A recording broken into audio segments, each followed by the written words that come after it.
Ito hinanda natin, ha? Kasi maraming may diabetes. Pakita natin, ha? Salamat po sa pag-like, salamat po sa pag-share. Yan. Paano natin malalaman kung meron kayong diabetes o wala? Ito yung kadalasang sintomas. Okay? Tingnan niyo yung mga sintomas, ha? Merong iba napapagod. Yan. Merong iba lumalabo yung paningin. Diba? Tingnan niyo ito maigi mga picture. Ito po kadalasan ng sintomas, dry mouth.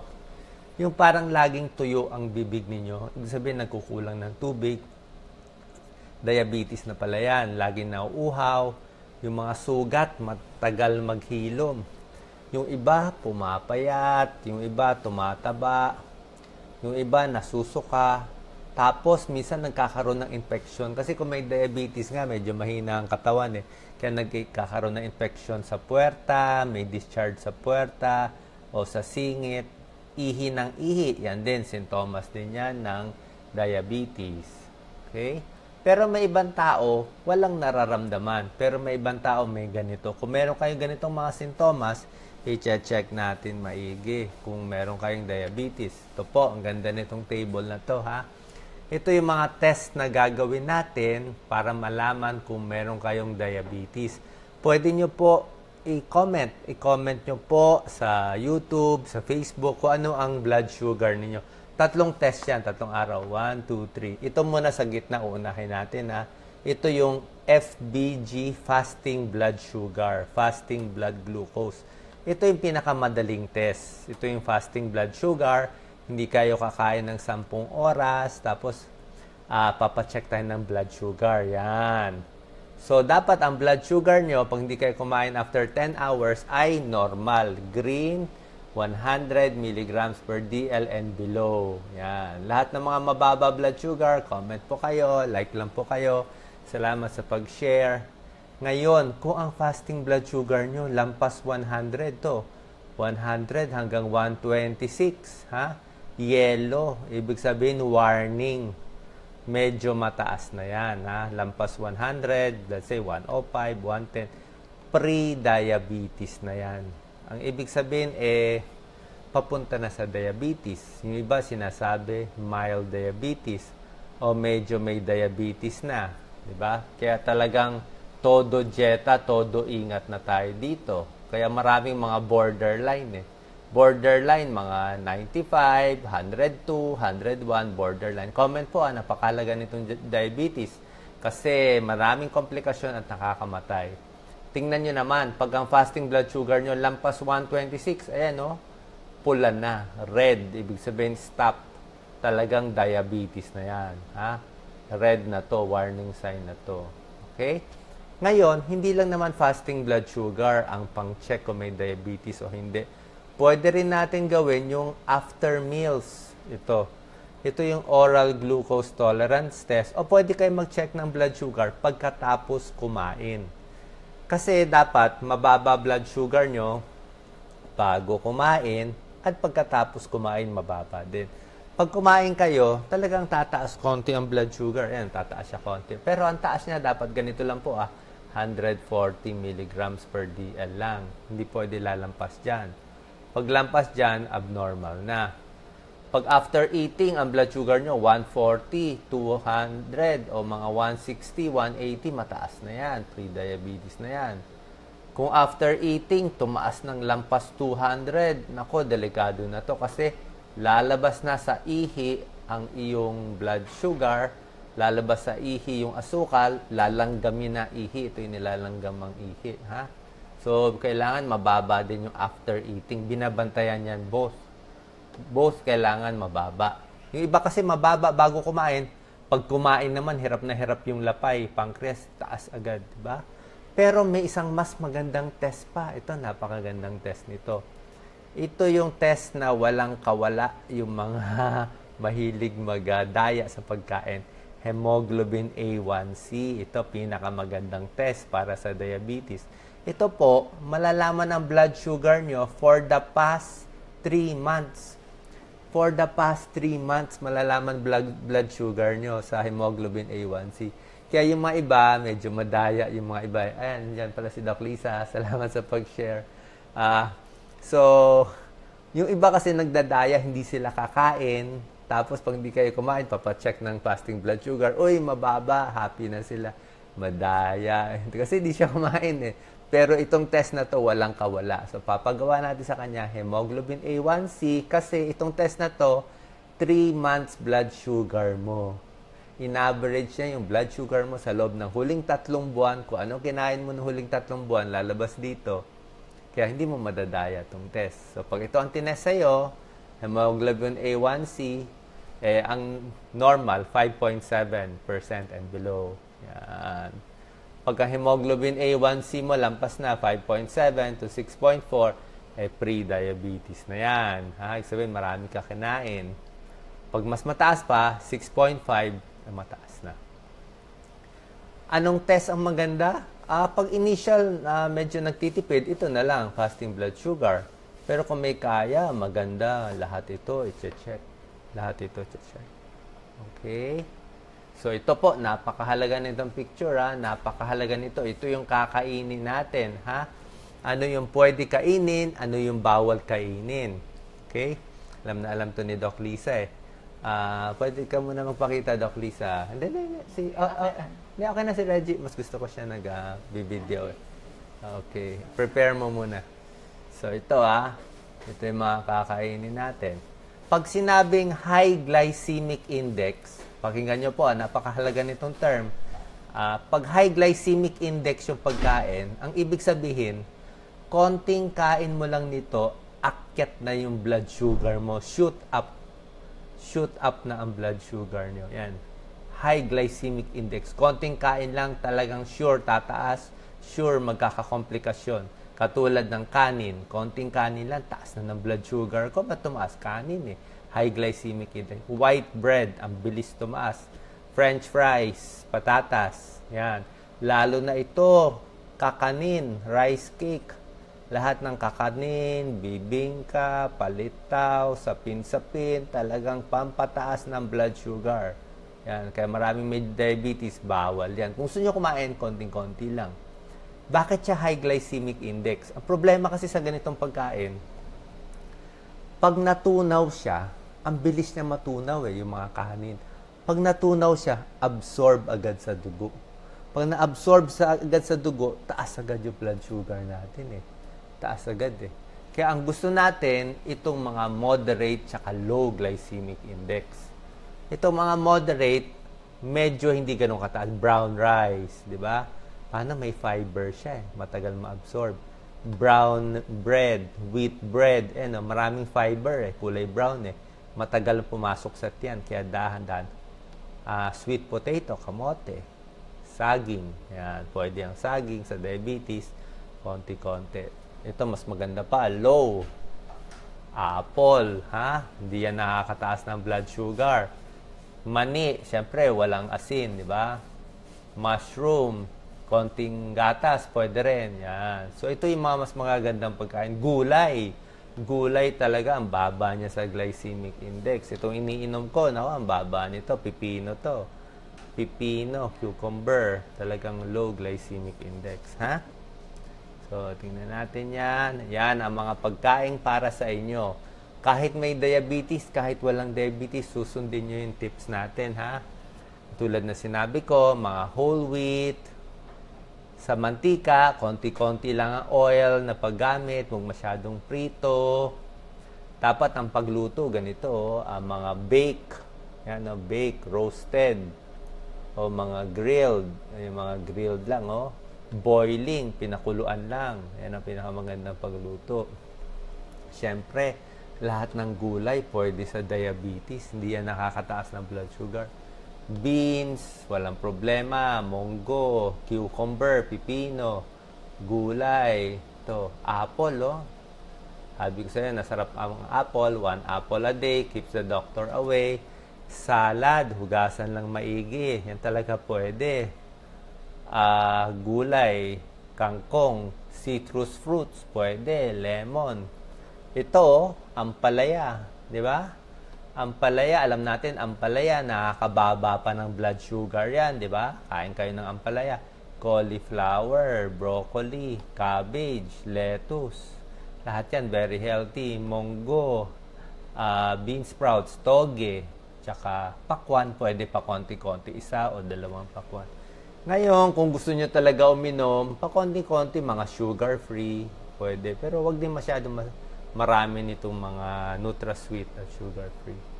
Okay, so yan ang nakita natin sa diabetes, ang nangyayari. Yan ha. So, papakita ko sa inyo bakit hindi maganda ang sobrang pagkain ng mga white rice, white bread. Bakit hindi maganda? Pag kinain nyo yan, ma-absorb eh. Pakita natin dito. Okay. So, tulad na sinabi ko, pag kumain kayo masyado, ito yung tao, may diabetes siya, oh. Kita mo yung pancreas niya, oh. Yan, oh. Pag kumain siya ng maraming kaning puti, ano, papasok sa tiyan. Yung kinain niya na sugar, oh. Ito yung mga sugar, oh. Mga kulay green, oh. Papasok niya sa dugo, oh. Ang dami niya kinain kanin. High glycemic index, pasok sa dugo. Yan, oh. Pasok sa dugo. So, pagpasok sa dugo, maglalabas yung pancreas natin ng insulin. Ito insulin kulay blue. Kailangan marami kang blue na insulin para matunaw itong kulay green na kinain mo. So, yan, lumalabas ang insulin. Insulin, okay. So, pag normal yung pasyente, marami siyang insulin, maraming blue, ma-absorb ng katawan niya yan. Ma-absorb ito. So, ito yung cellula, kung marami siyang kulay blue, na-absorb ng katawan. Pero kung meron kang diabetes, katulad dito sa diabetes, oh, ang konti lang ng kulay blue niya. Ang konti lang ng kulay blue. Okay? Pag may diabetes yung pasyente, ang nangyayari, kulang ang insulin, mag-iipon. Yan, oh, ang daming blood sugar na ipon sa katawan. Naipon lahat sa dugo, yung kinain na sugar sa kanin, kakanin, french fries, yung mga rice cake, na yan, naipon.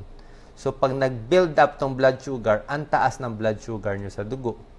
Diba? Pag mataas ang blood sugar sa dugo, ano mangyayari? Ito mangyayari, magkakaroon tayo ng komplikasyon. Pag mataas ang blood sugar sa dugo, dami nating complication. Unang-unang complication natin, sakit sa puso. Yan, pwede ka magkaroon ng sakit sa puso. Pakita natin picture ng sakit sa puso. Yan, diba? Pwede magbareugat sa puso. Pangalawa, komplikasyon ng mataas na blood sugar na stroke. Mabilis ma-stroke ang pasyente. Ano, dumugo. Oh. Kitang-kita niya, dumugo siya. Oh. Kaya pag hindi kayo nakakataka, bakit na-stroke yung kapitbahay namin, kamag-anak, may diabetes hindi na-control Kaya na-stroke, kaya na-heart attack, ayun ang dahilan Isa pang problema ng diabetes, nasisira yung maugat. Tingnan niyo, yung maugat nasisira sa katawan. Lalo na dito sa ugat, sa may puwerta, sa may ari, kaya nagiging impotente. Pag 5 years may diabetes, nasisira na rin sex life nila. Yan. Tapos, pati yung paa, hindi maganda ang daluyan ng dugo. Yan. Nagkakasugat sa paa, may napuputol yung paa. Yan ang komplikasyon ng diabetes. Mata, may glaucoma, may katarata, pwedeng mabulag. Yan. Sa diabetes din. Ito yung mata sa diabetes, nasisira. At pinaka nakakatakot sa diabetes, kidney failure. Sisira ang kidneys.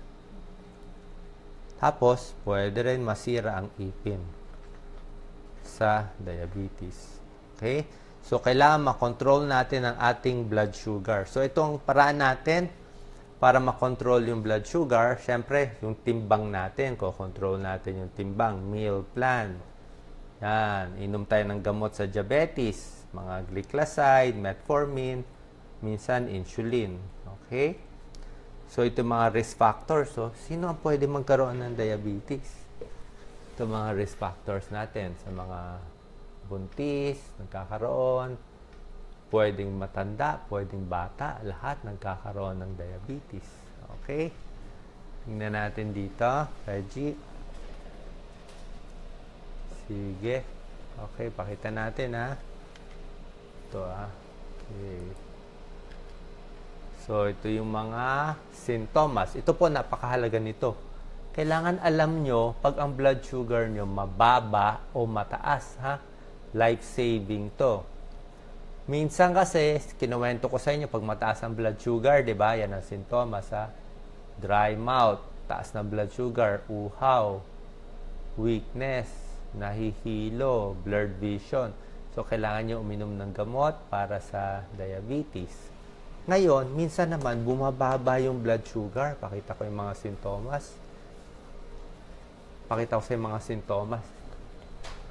Ito sintomas ng low blood sugar, oh. Pinapawisan, pallor, nawawala ng malay. Ito minsan, no, kita, irritable. Sabihin, mababa blood sugar.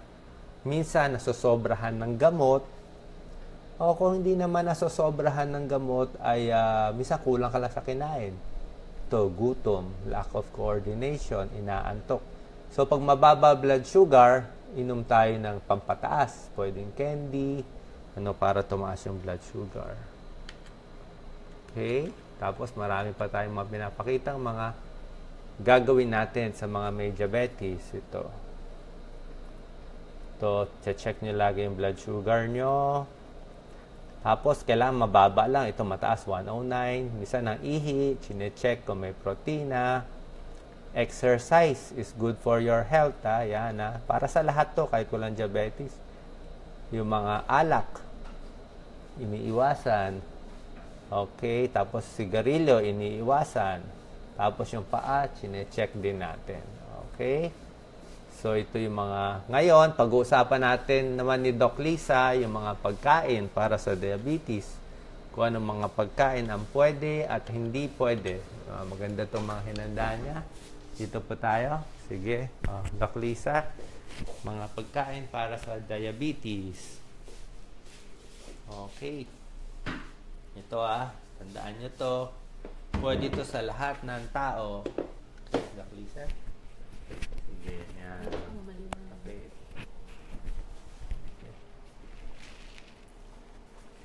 Healthy foods. Ang dami. Tofu. Okay. Sige.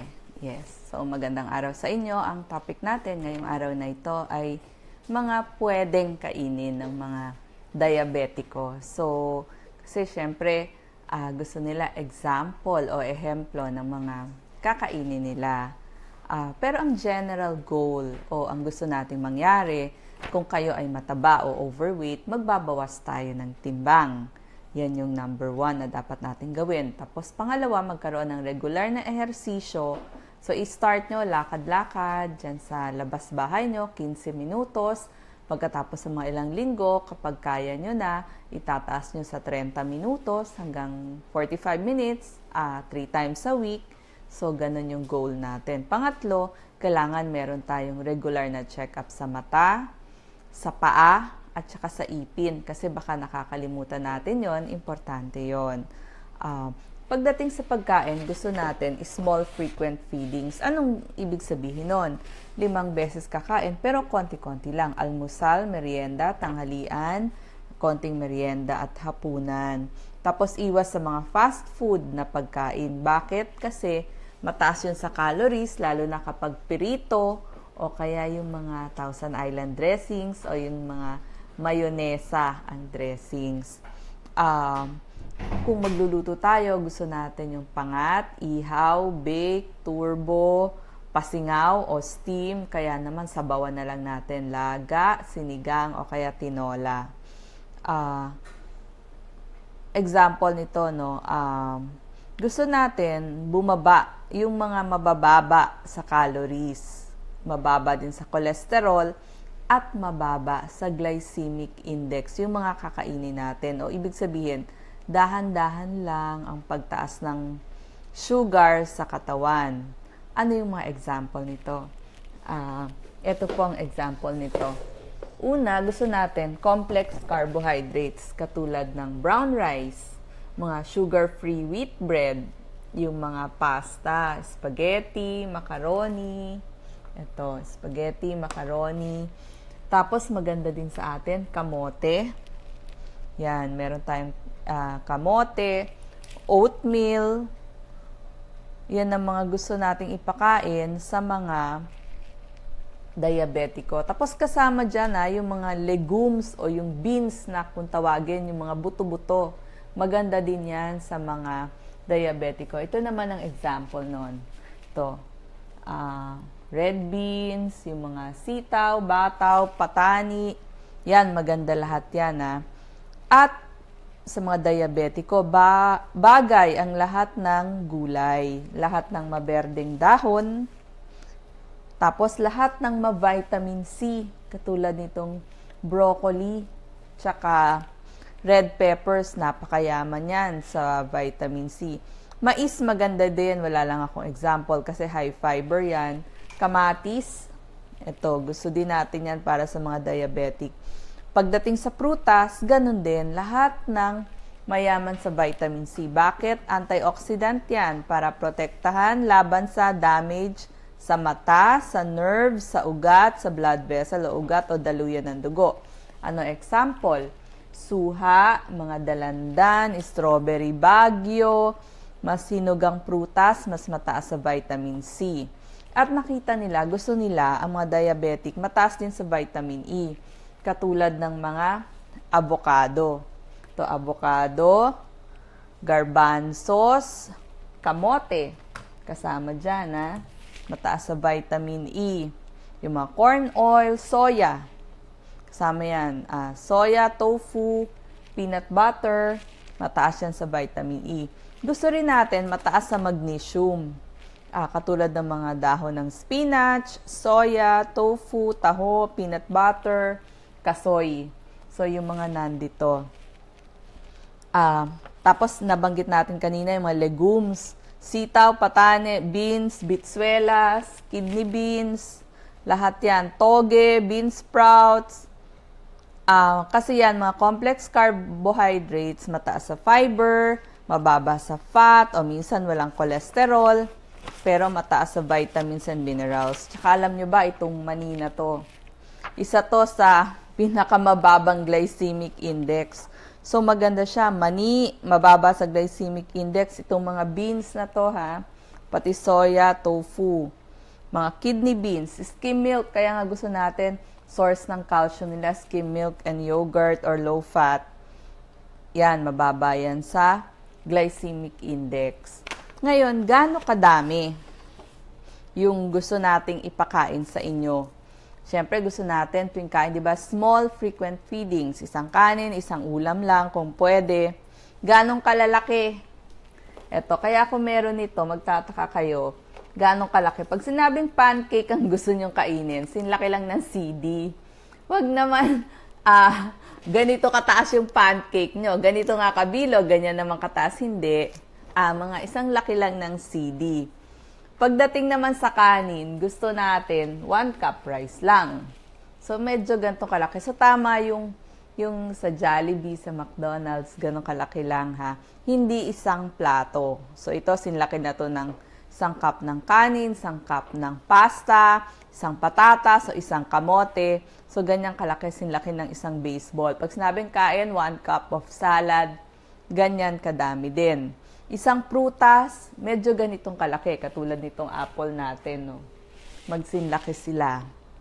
Pag sinabi mong 1/2 cup of ice cream, kalahati lang nitong bola natin. Tapos, pag sinabi naman karne, isda, manok, ganong kalaki, ganito lang po, 1 deck of cards. Ganyan lang kalaki. Kapag inihaw na isda, o ito alam nyo na siguro itsura ng checkbook, yung cheque. So, kung inihaw na isda, sinlaki lang ng isang checkbook o cheque.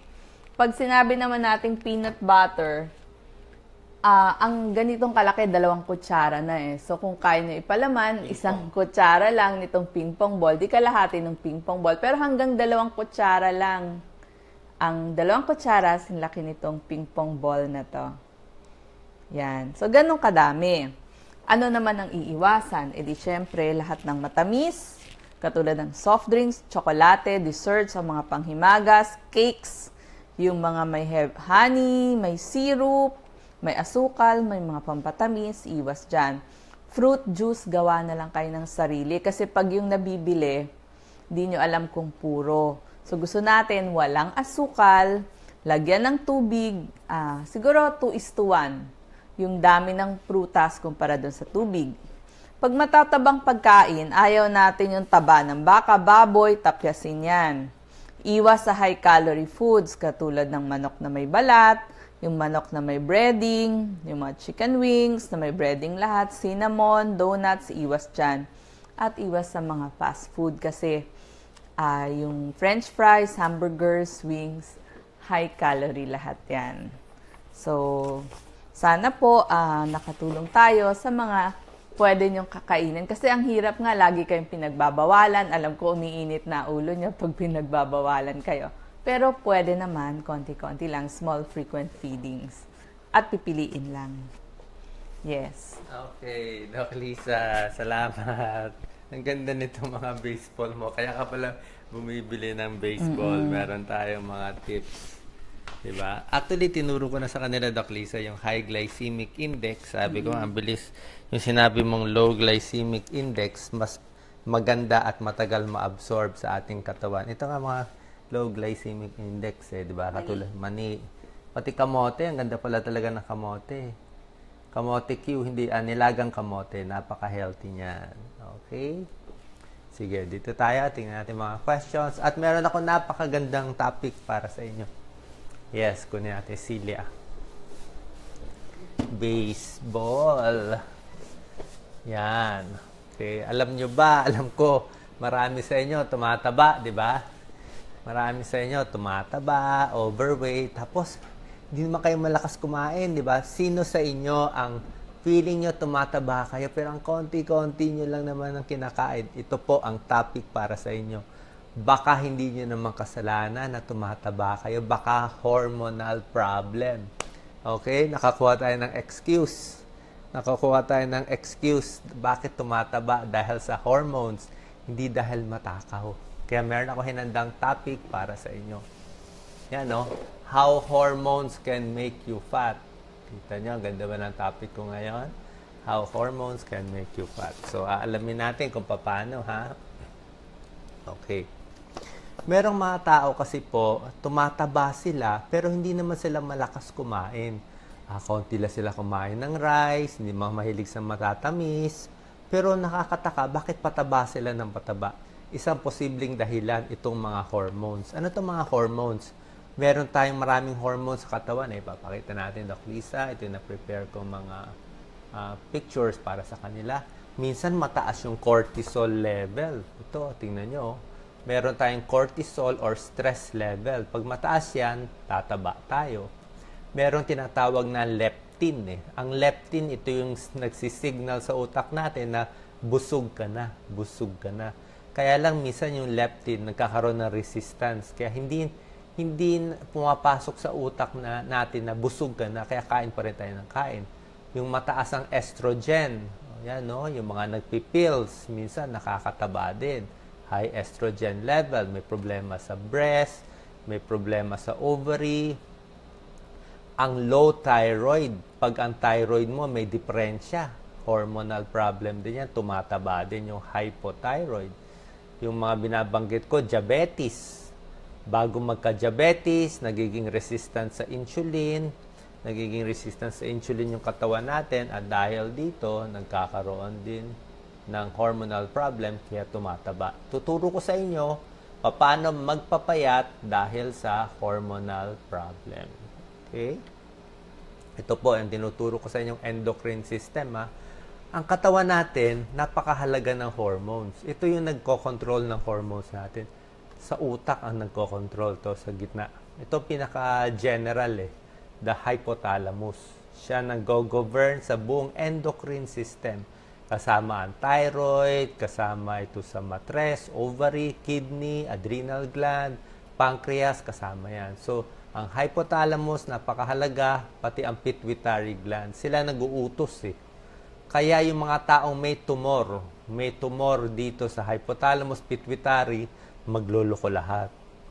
Kaya binabantayan niya kung may tumor dito. Ito naman isang hormonal problem. Tinuro ko sa inyo, di ba? May thyroid problem. Yan. Ang adrenal gland. Yan, pag nai-stress. At yung ovaries. So, aalamin natin, magpapacheck tayo sa isang endocrinologist. Ang endocrinologist, sila ang nagche-check kung may hormonal problem. Pero tinuturo ko na sa inyo para may ideya na kayo.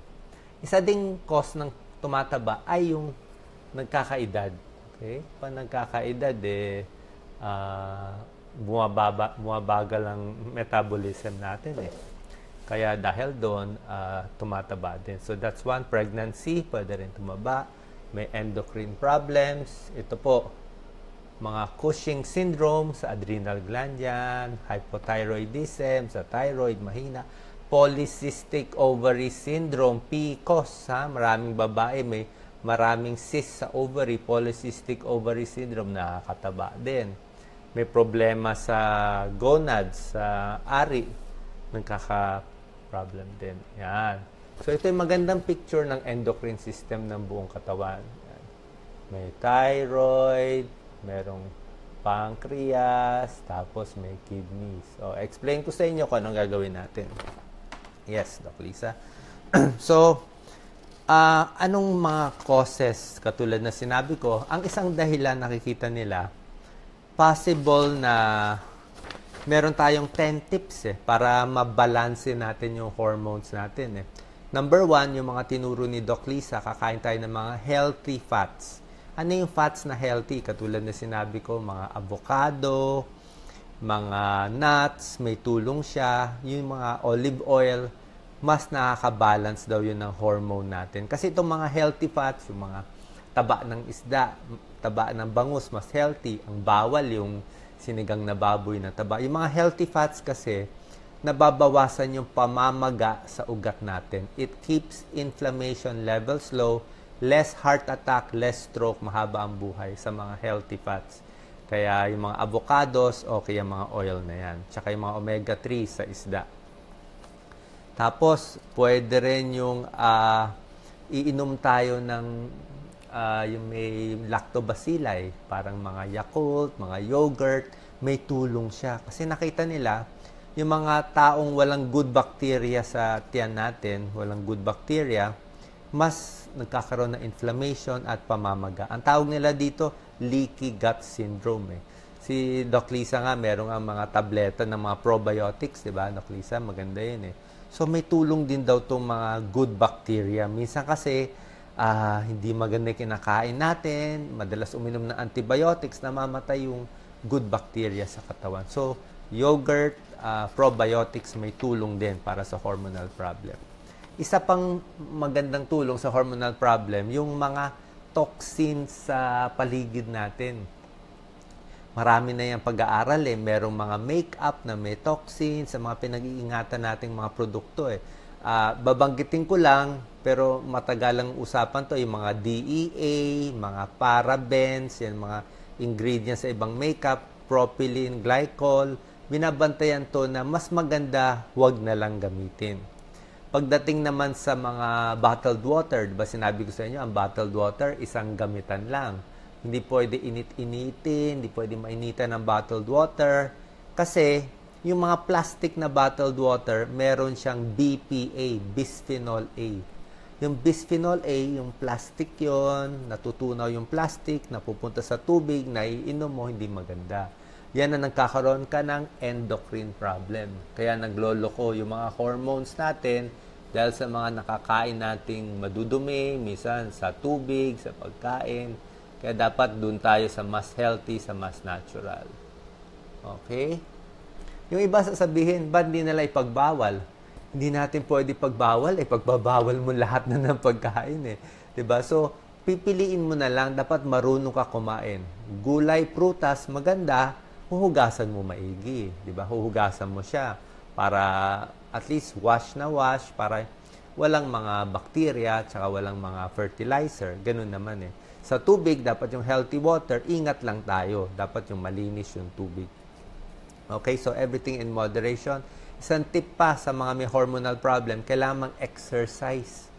Pag nag-exercise ka, tumakbo, mga 30 minutes, takbo, biglang gagana yung katawan mo Gagana yung mabagal na metabolism mo, mapapabilis.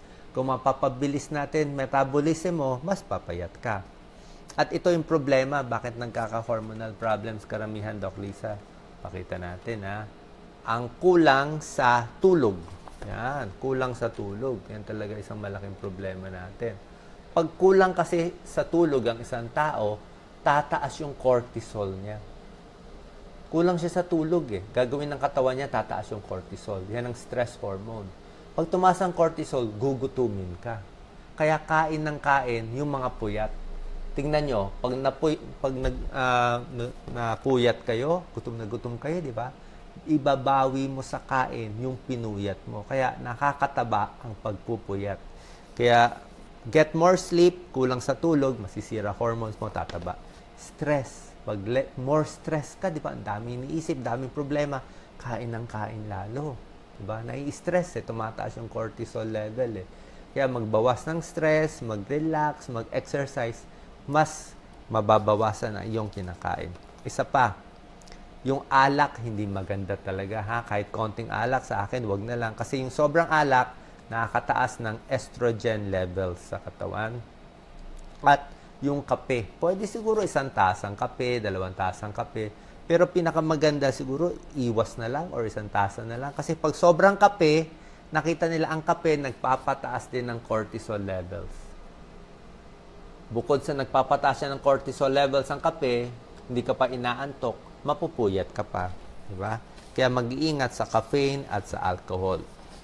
At isa pa na binabantayan natin, yung mga umiinom ng birth control pills, di ba? Alam ko, okay naman yung pills kung gusto niyo mag-spacing, di ba? Ayaw niyo muna magbuntis. Pero kung meron kayo ibang paraan ng birth control, pwede gumamit ng ibang birth control na paraan. Kasi yung pills, minsan, may mga side effect din May side effect din yung ibang pills. Katulad ng pwede kang tumaba. Tapos may ibang pills, konti-konti lang, tumataas lang konti ang risk ng breast cancer. Tsaka yung dugo, mas lumalapot konti. Kaya yung mga pasyenteng may stroke, malapot ang dugo, o may high blood, usually hindi binibigyan ng pills. Diba? Pero syempre, tinitimbang natin, kung hindi ka naman magpipills, magkakaanak naman ng taon-taon, hindi rin maganda. Kasi kung taon-taon magkakaanak, mahihirapan din yung katawan mo sa panganganak. Syempre, bawat panganak, lumalambot ang buto, tumatabingi yung likod, daming komplikasyon. Yun din naman tinitimbang natin yung pros and cons. Okay? So, yan ang mga binabantayan natin sa hormonal imbalance. Kung may duda kayo na ito ang sakit ninyo, papacheck tayo sa isang endocrinologist. So, in summary, yung mga probiotics, inflammation sa dugo, yan ang binabantayan natin. At para maiwasan natin to, kakain tayo ng mga tinuro ni Doc Lisang pagkain. Gulay, yan, napakaganda. Ito lang kakainin nyo para maging mas balance ang ating hormones. Mga vegetables at iba pa. Yan ang pinaka-healthy sa lahat.